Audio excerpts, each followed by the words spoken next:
Bismillahirrahmanirrahim. Alhamdulillahilladzi hadana li hadza wa ma kunna linahtadiya laula an hadanallah. Allahumma shalli ala sayidina Muhammad wa ala ali sayidina Muhammad. Alhamdulillah, hadirin wal hadirat yang dirahmati Allah Subhanahu wa taala. Kembali lagi kita bersyukur kepada Allah Subhanahu wa taala atas limpahan kasih sayangnya kepada kita dan rahmatnya kepada kita, sehingga kita bisa kembali lagi dalam majelis ilmu yang mana di dalamnya ada ampunan Allah Subhanahu wa taala. Kemudian selawat serta salam kita haturkan kepada junjungan kita Nabi Agung Muhammad sallallahu alaihi wasallam. Hadirin wal hadirat yang dirahmati Allah Subhanahu wa taala, pada pertemuan sebelumnya telah kita bahas mengenai macam-macam air dan pembagiannya. Dan pembagian keempat yang kemarin itu membahas mengenai ma'un najis, air najis. Maka hadirin yang dimuliakan Allah Subhanahu wa taala,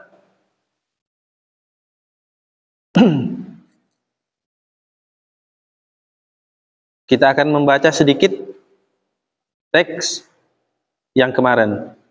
Summal miyahu ala arba'ati aqsamin tahirun mutahhirun ghairu makruhin wa huwal ma'ul mutlaq wa tahirun mutahhirun makruhun wa huwa ma'ul mushammash wa tahirun ghairu mutahhirin wa huwal ma'ul musta'mal wal mutaghayyir bima khalatahu min at-tahirat wa huwa ma'un najis wa huwa alladhi halat bihi najasatun wa huwa duna kullataini. Apa itu air najis? Air najis adalah air yang mana di dalamnya kejatuhan najis. Air najis adalah air yang di dalamnya kejatuhan najis dan air tersebut kurang daripada 2 kullah. Airnya kurang dari 2 kullah. Sesuai dengan riwayat Imam Khamsah dari Sayyidina Abdullah bin Umar radhiyallahu anhu, dia berkata, aku mendengar Rasulullah sallallahu alaihi wasallam bersabda, wa huwa yus'alu 'anil ma' yakunu bi fallah minal ard wa ma yanubuhu minas sibai wad dawab fa qala idza kana al ma'u qullataini lam yahmil khabath. Wa fi labdi li Abi Daud wa fa innahu la yanjis. Maka dikatakan sabda Nabi sallallahu alaihi wasallam, apabila air tersebut lebih daripada 2 kulah, maka air tersebut tidak akan terkena najis. Maka mafhumnya bagaimana? Mafhumnya adalah annahu idza kana aqallu min kullataini yanjisu wa lam yataghayyar.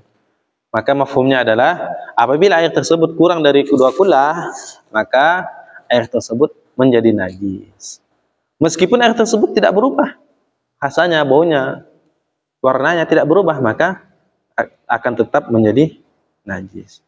Au kana kullataini, atau dia ini 2 kulah, lebih dari 2 kulah, fataghayyara, kemudian air tersebut berubah.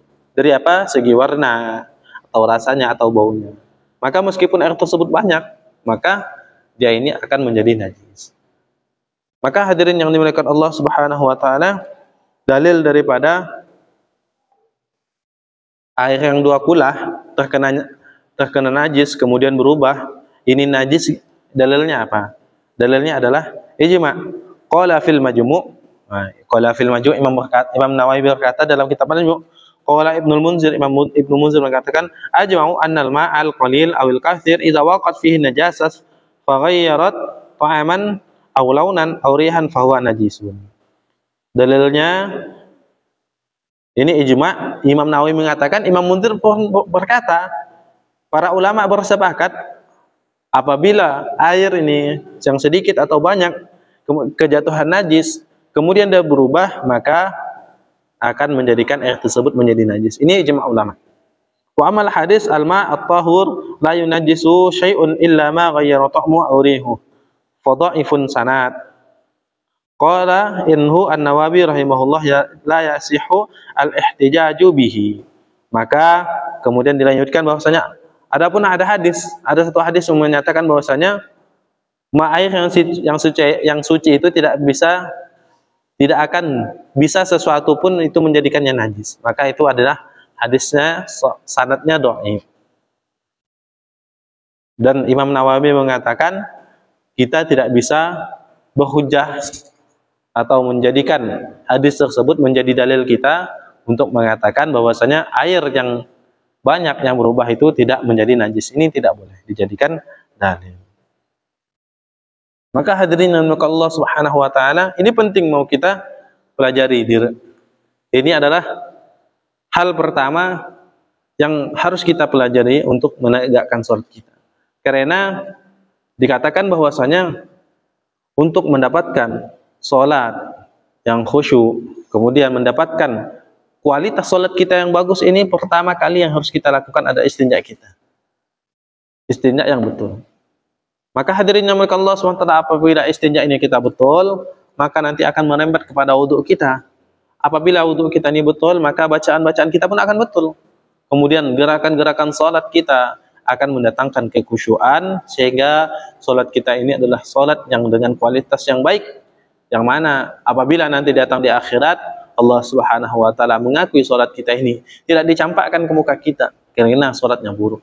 Maka hadirin yang dimuliakan Allah Subhanahu wa taala, pentingnya kita mempelajari masalah-masalah taharah, masalah-masalah bersuci, bagaimana air yang bisa disucikan ini sangatlah penting.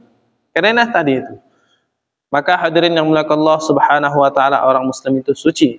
Nah, maka kita sucikan lagi dengan kita bersuci dan memahami ilmu-ilmu bersuci tersebut. Maka hadirin yang dimuliakan Allah Subhanahu wa taala, mungkin itu saja yang dapat saya sampaikan. Kurang lebihnya saya mohon maaf. Kita ketemu lagi dengan episode selanjutnya insyaallah. Untuk sempurna majelis, kita tutup majelis kita dengan kifarah majelis. Subhanakallahumma wa bihamdika asyhadu an la ilaha illa anta astaghfiruka wa atubu ilaik. Assalamualaikum warahmatullahi wabarakatuh.